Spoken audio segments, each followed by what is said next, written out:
Hey everybody, it's John from the Hustle Daily Show. Before we get into the show today, did you know that HubSpot launched an AI chatbot that helps you build awesome campaigns at scale with just a few prompts? It's called Campaign Assistant, and it's a totally free-to-use AI tool made for marketers and business leaders who spend hours a day on content creation. Campaign Assistant will transform the way that you build marketing campaigns at scale. Craft personalized emails, ads, and landing pages in just a matter of minutes. Just pick the content type, add the key selling points, and let the AI take it from there. And the best part, it works seamlessly with all of HubSpot's marketing and sales tools to scale your output across email, social, and more. So AI your way into the most effective campaigns yet at HubSpot.com/campaign-assistant. Howdy, folks. It is Tuesday, April 25th. I'm Jacob Cohen, and you are listening to The Hustle Daily Show.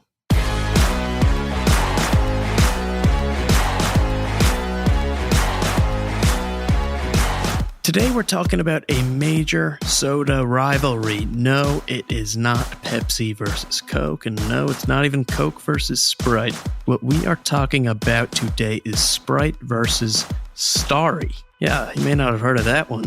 Starry is Pepsi's latest run at rival Sprite's lemon lime dominance. We'll be looking at that and also at how Pepsi is looking to chip away market share broadly using Gen Z slang and professional tongues. We'll get into that in a bit. But first, let's take a quick look at what else is happening in the world of business and tech. Let's get crack-a-lackin'. All right, first things first. Unfortunately, it's a little bit of a smaller world after all at Disney. The company is back to cutting jobs this week, initiating a second round of layoffs to get closer to its 7,000 role downsizing goal for the year. Hard-hit divisions of the business this time include ESPN and theme parks. Moving along, Battle of the Ban. As U.S. politicians continue to weigh TikTok's future, a Wall Street Journal poll found 46% of Americans in support of a nationwide ban, with 35% opposed. Surprising nobody, 62% of Republicans favor a ban on TikTok compared to just 33% of Democrats. And by age group, 59% of people 65 years and over support a ban, compared to 37% of 18 to 34-year-olds. Up next, Nintendo is looking to one-up the competition. It would seem the company likes making money because it is planning to follow up its latest more than $870 million box office hit with the Super Mario Bros. Movie. With further movies, the company teased that other Nintendo characters could soon be hitting the big screen, and we look forward to it. Up next, unfortunately for Epic Games, it looks like Epic's antitrust challenge against Apple and its App Store was an epic fail. Not really, but it was too easy of a pun not to use, had to do it. For context, this whole dispute between Epic Games and Apple began when Epic sued Apple in 2020 after Apple banned Fortnite, a very popular game, from the App Store because Epic, like many companies, did not want to pay the 30% Apple Store tax on dollars spent on apps downloaded through the App Store and developed a workaround for users. Apple was not happy with this. It's a big issue we've seen and discussed a bunch on this podcast, in particular how it's impacted Spotify's plan to sell audiobooks in their app. Long story short, Apple scored the bigger win in court this time, with a panel affirming a judge's finding that on a federal level, the App Store and its practices are not monopolistic. The ruling comes as Apple's been making changes to the way the App Store operates to address developer concerns. However, the judge's ruling that Apple must let app developers at least inform users of alternative payment systems still stands under California law, and Epic, I believe, considered that a big win. In other news, retail moves. The resurrected Movie Pass will sell its subscription service at Walmart. Meanwhile, Oura Rings are now available in more than 850 Best Buy stores. That company has raised close to $150 million, and this move will help make it easier for consumers to actually try on these rings, which can track different aspects of your health without having to wait for a sizing kit, something that you could argue might make it less appealing of a purchase than a product like Whoop, or another band where you don't really have to size it up before you purchase. Also, LVMH has officially become the first European company to hit a more than $500 billion market cap.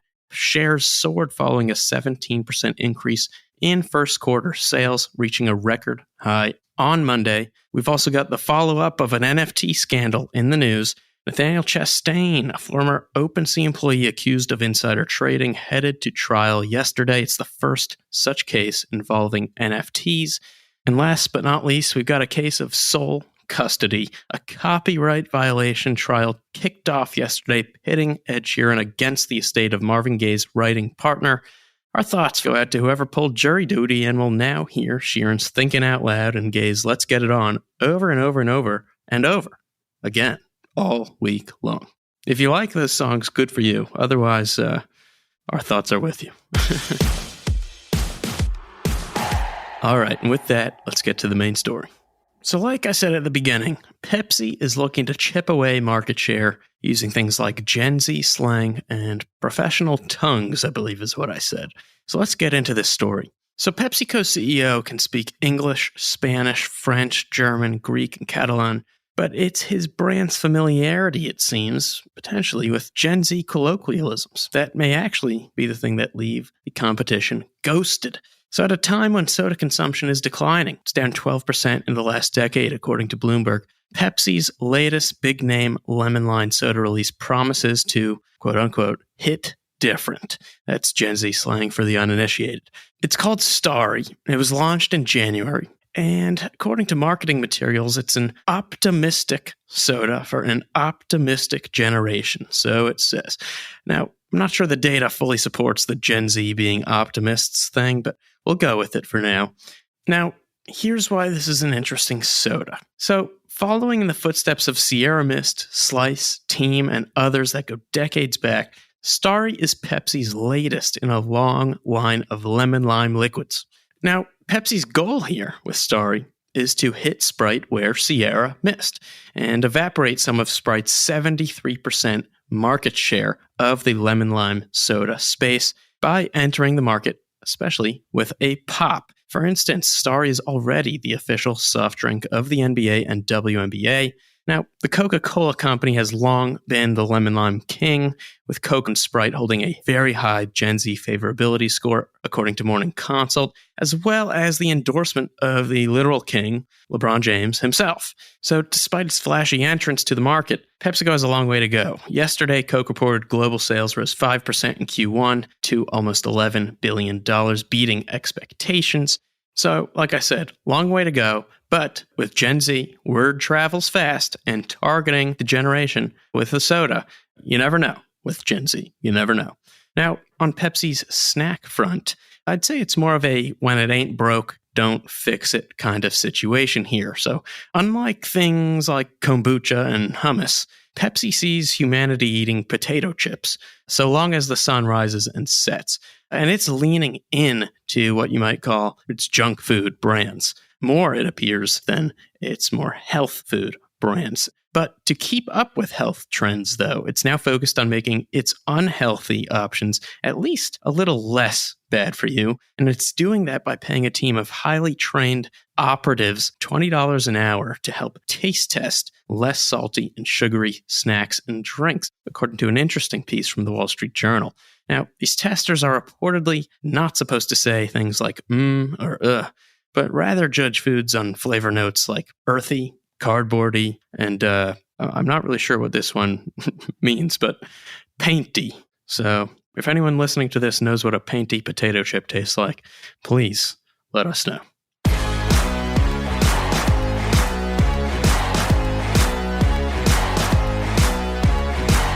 All right, and bada bing, bada boom, that's going to do it for us today. Thanks for tuning in to the Hustle Daily Show. We're a proud part of the HubSpot Podcast Network. Our editor today is Robert Hartwig.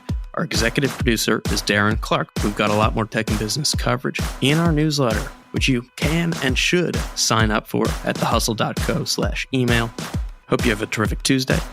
We'll see you tomorrow.